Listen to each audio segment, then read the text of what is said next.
In July of 1999, Paul Howell, a businessman from Edmond, Oklahoma, was shot and killed in his parents' driveway. Within days, police zeroed in on a young black man, Julius Jones. By the age of 19, Julius was arrested, tried, and sentenced to death. However, as the years passed, troubling evidence began to emerge. Evidence that raised a chilling question. Did Oklahoma nearly execute an innocent man? The wrongful conviction of Julius Jones. A fight for justice. On July 28, 1999, Paul Howell was returning home with his family after a day of shopping. As he pulled into the driveway, a masked gunman approached, demanded the vehicle, and fatally shot him in front of his sister and children.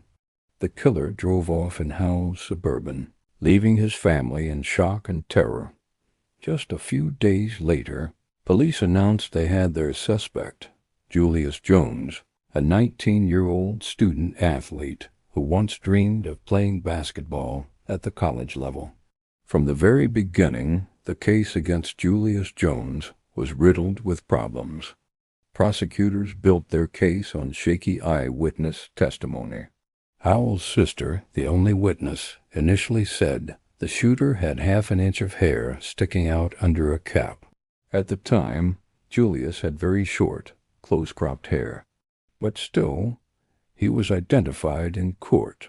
His defense team, court-appointed attorneys with little experience in capital cases, failed to present critical evidence. They didn't call Julius's alibi witnesses, including his own family, who said he was home eating dinner at the time of the murder.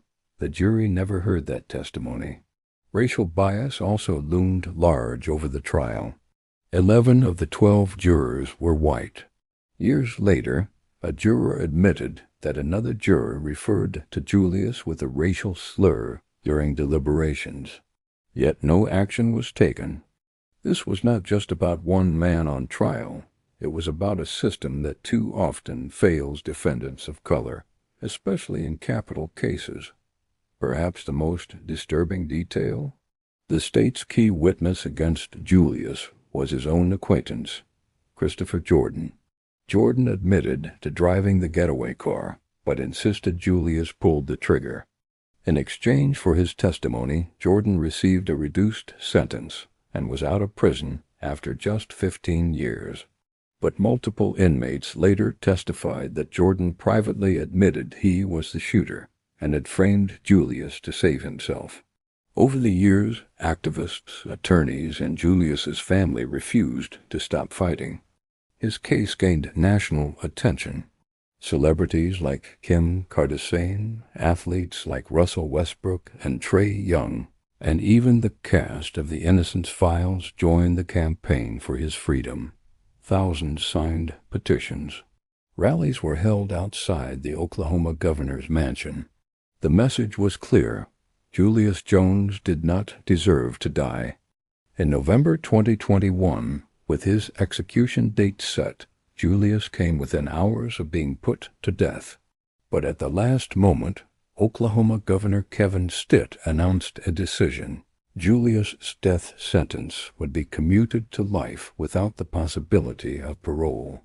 The decision spared Julius Ace life, but it wasn't the justice his supporters had fought for.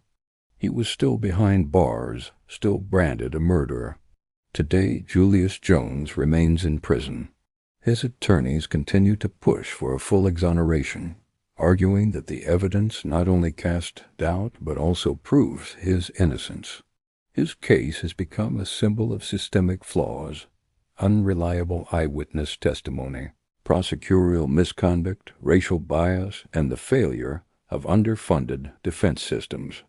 Whether you believe Julius Jones is innocent or guilty, his story forces us to confront an uncomfortable truth.